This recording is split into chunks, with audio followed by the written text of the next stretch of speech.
एक और बड़ी खबर हमारी सहयोगी इस वक्त हमारे साथ अनामिका गौड़ लेकर आ रही हैं। अनामिका, इस वक्त आपके पास एक बड़ी खबर आ रही है कि इस यूनिवर्सिटी का एक और डॉक्टर भी लिप्त बताया जा रहा है। क्या डिटेल आपके पास? डॉक्टर निसार उल हसन उसका नाम बताया जा रहा है और ये बताया जा रहा है कि 2023 में आतंकी गतिविधियों में वो कश्मीर में शामिल था और कश्मीर के ही एक हॉस्पिटल में वो काम करता था, जिसके बाद एलजी ने उसे वहाँ से बर्खास्त कर दिया था और कुछ महीने फारिग रहने के बाद डॉक्टर निसार को अल फजल यूनिवर्सिटी में यहाँ पे नौकरी मिल गई थी। उसके बाद से वो यहीं काम कर रहा था, यहाँ तक कि उसकी बेटी भी इसी हॉस्पिटल में पढ़ रही थी, जो कि अब एनआईए की जांच के दायरे में है।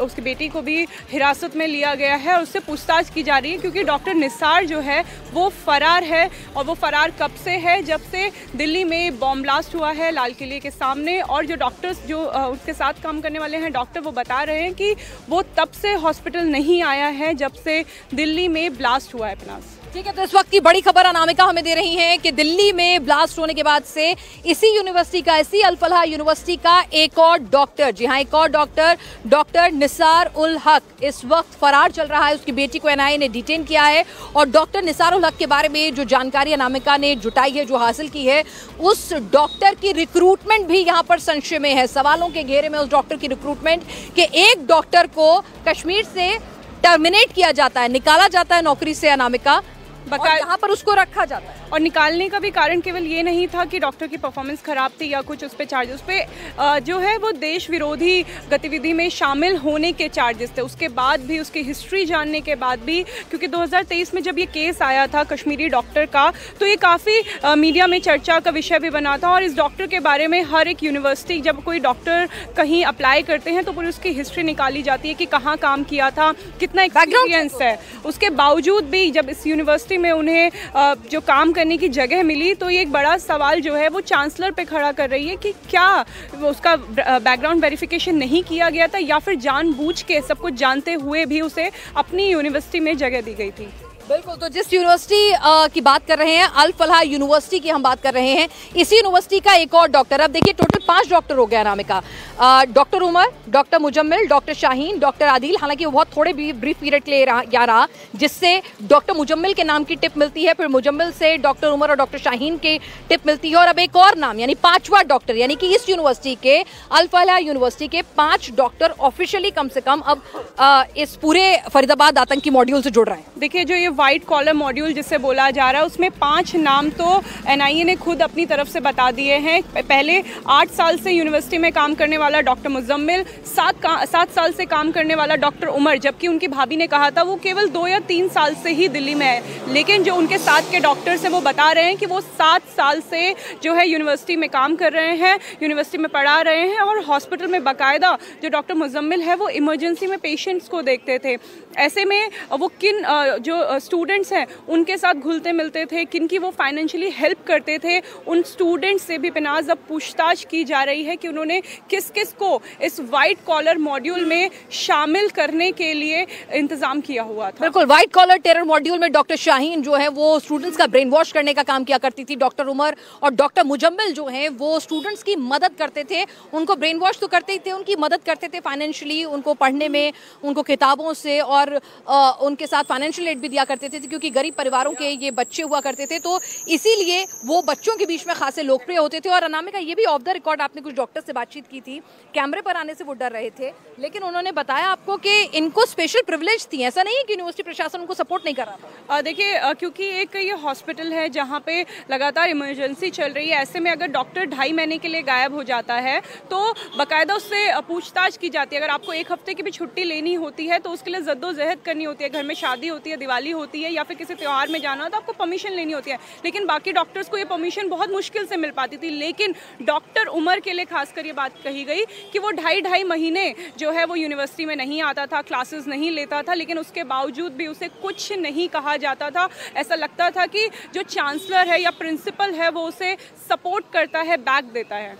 और डॉक्टर उमर स्टूडेंट्स से भी ब्रेन वॉश करता था, उनके साथ देश विरोधी बातें करता था। देखिए, जब क्लास चलती थी तो जबकि ये जो पढ़ाई है ये डॉक्टरी की पढ़ाई है, यहाँ पे साइंस की बातें की जाती हैं, मेडिसिन वो पढ़ा रहे थे, मेडिसिन की बातें करनी चाहिए थी, लेकिन धर्म की बातें की जाती थी। धर्म की तालीम वो कभी कभी देने लगते थे कि लड़कियों को किस तरीके से बिहेव करना चाहिए। लड़के और लड़कियों को अपनी क्लास में वो अलग अलग बैठाया करते थे, और जो खासकर बच्चे नमाज पढ़ने जाना चाहते थे उन्हें वो कुछ समय के लिए अपनी क्लास को हॉल्ट करके नमाज पढ़ने की भी इजाज़त दे दिया करते थे। और इसीलिए स्टूडेंट्स जो ये कहते थे कि वो भेदभाव करते हैं, खासकर कश्मीरी स्टूडेंट्स के साथ, वो साउथ कश्मीर के स्टूडेंट्स के साथ, क्योंकि इस यूनिवर्सिटी की हम आपको फीस बता दें तो पिनास पहले साल की जो फीस है वो 16 लाख रुपए है, और जो कश्मीर से कुछ स्टूडेंट्स आए हैं वो अंडर प्रिविलेज स्टूडेंट्स हैं, ये उनकी मदद किया करते हैं। हालांकि उनके पास स्कॉलरशिप थी, बाकायदा वो स्कॉलरशिप लेके इस यूनिवर्सिटी में आए थे, लेकिन उसके बावजूद भी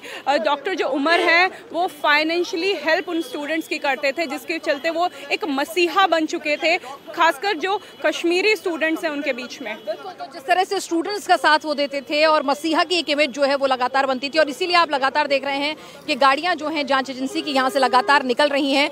अभी भी भीतर कई टीमें मौजूद हैं और कई स्टूडेंट्स को भी डिटेन किया गया, बता रही थी। कई स्टूडेंट्स से भी पूछताछ जारी है इसी संदर्भ में कि कोई और तो उनके लिए स्लीपर सेल बन के मदद तो नहीं कर रहा था यहाँ आसपास, कहीं और तो किसी ने कुछ इस तरह का असला बारूद तो नहीं जमा कर रखा। बिल्कुल पिनास, कल से इस यूनिवर्सिटी में एनआईए की टीम लगातार आ रही है। 4 राज्यों की जो क्राइम ब्रांच की टीम है, दिल्ली पुलिस की जो स्पेशल सेल की टीम है, वो लगातार यहाँ पे आ रही है। और एक ट्रक आया था पिनास जिसे चारों तरफ से कवर कर लिया गया था, और जब हमने उसमें हल्का सा कैमरे से झांकने की कोशिश की थी तो उसके अंदर कुछ लोग थे। ये उम्मीद की जा रही है कि कुछ स्टूडेंट्स या स्टाफ को यहाँ से डिटेन करके ले जाया गया, लेकिन जो जानकारी अंदर से हमें मिली है कि सुबह से 50 ऐसे लोग हैं, जिसमें स्टूडेंट हैं, नर्सिंग स्टाफ है, डॉक्टर हैं, 8 ऐसे कश्मीरी डॉक्टर हैं जिन्हें कैंपस के अंदर ही हिरासत में लिया गया और उनसे पूछताछ की जा रही है। 8 ऐसे कश्मीरी डॉक्टर्स हैं। यस अनामिका, हमारी सहयोगी अंदर इस कैंपस के गई थी, अभी तो फिलहाल मीडिया को अंदर नहीं जाने दिया जा रहा है, लेकिन अनामिका दूसरे रास्ते से इस कैंपस के अंदर दाखिल हुई। 76 एकड़ में फैला हुआ ये पूरा का पूरा कैंपस है। अनामिका, किस तरह का कैंपस है, क्या देखा? और डॉक्टर मुजम्मिल और डॉक्टर उमर क्या यहाँ पे रहा करते थे इसी के हॉस्टल में या जो क्वार्टर्स हैं उसमें? क्योंकि बाहर जो कमरे लिए हुए हैं उनमें वो सिर्फ और सिर्फ असला, मतलब यानी किराए पे लिया, उसके बाद 2 महीने तक दिखे ही नहीं, सिर्फ गोला बारूद जमा कर रहे थे। देखिए, अंदर एक जो मेडिकल कॉलेज है उसकी बिल्डिंग अलग है और जो हॉस्पिटल है उसकी बिल्डिंग अलग है। जो अंदर डॉक्टर्स रहते हैं और जो स्टूडेंट्स रहते हैं वो हॉस्टल में रहते हैं, और वहीं डॉक्टर उमर और डॉक्टर मुजम्मिल को कमरा दिया गया था। बाकायदा अलॉटमेंट होती है डॉक्टर्स के लिए, वो उन कमरों में भी रहा करते थे, लेकिन बाहर आना जाना लगा रहता था। और ऐसा केवल उन 2 डॉक्टर्स के साथ नहीं था, बाकी डॉक्टर्स भी ऐसा ही करते हैं कि अंदर जो उनको कमरा मिलता है, जो अकोमोडेशन मिलती है, उसका इस्तेमाल भी करते हैं, और बाहर किराए पे अपनी सहूलियत के हिसाब से भी वो कमरा लेते हैं। जो बाहर का जो अकोमोडेशन है, हम आपको बताएं, जब हमारी टीम वहां गई, अभी तो उस पूरे इलाके को कॉर्डन ऑफ कर दिया गया है, वहां पर उसको सुरक्षित कर दिया गया है, सिक्योर कर दिया गया है। वहां पर एक लॉज नुमा है, छोटा सा डबल स्टोरी लॉज नुमा है, जिसमें कमरे, लगभग 25 कमरे और सिंगल कमरा जो है किराए पर मिल रहा है। तो 15 नंबर कमरे में उसकी डील हुई थी वहां पर उस शख्स के साथ कि मुजम्मिल रहेगा। मुजम्मिल वहां पर कितनी बार आया किसी ने ज्यादा देखा नहीं, पर वहां पर उसने असलहा अपने लिए अमोनियम नाइट्रेट का उसने स्टोर किया।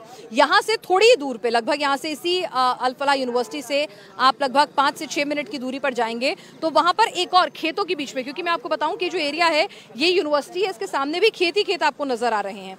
तो वहां पर कुछ दुकानें क्योंकि छोटी छोटी लोगों ने बना ली हैं, इस वजह से क्योंकि यूनिवर्सिटी है तो बच्चे खाने पीने के लिए आते हैं, उनकी रोजमर्रा की जरूरत है, तो यहाँ पर थोड़ी दुकानें दिखेंगी, लेकिन जैसे आप दुकानों को क्रॉस करेंगे मुश्किल 500 मीटर बाद आपको खेत दिखने लग जाएंगे, और खेतों के बीच में आमतौर पर 1 कमरा 2 कमरा लोग डाल देते हैं, तो उसी तरह का एक कमरा डला हुआ है। बिल्कुल, डॉक्टर मुजम्मिल के पास 3 अकोमोडेशन थी। पहली अकोमोडेशन कॉलेज के अंदर जिसमें वो रहता था, दूसरी अकोमोडेशन हॉस्टल से 200 मीटर दूर लॉज में जो इस तरफ, और तीसरा जो उन्होंने किराए पे टेम्परेरी कमरा लिया था जिसपे से एक्सप्लोजिव जो बरामद हुआ है वो लिया था उन्होंने। यहाँ से 4 किलोमीटर दूर एक तागा गांव है, वहाँ पे उन्होंने वो कमरा लिया हुआ था, और वहाँ उसने वो जो एक्सप्लोजिव है वो छुपा के रखा हुआ था, और जिसका वो घर था उसे भी अरेस्ट कर लिया गया है। वो मौलवी बताया जा रहा है जिसका वो घर था, बाकायदा मेवात से उसकी अरेस्टिंग हुई है। पिनाज ठीक है, तो यहाँ पर आप देखिए कि मुजम्मिल के पास 3 अकोमोडेशन थे। मेन अकोमोडेशन उसका इसी यूनिवर्सिटी कैंपस के अंदर था जो डॉक्टर्स को दिया जाता था। उमर के पास भी यहाँ पर अकोमोडेशन था,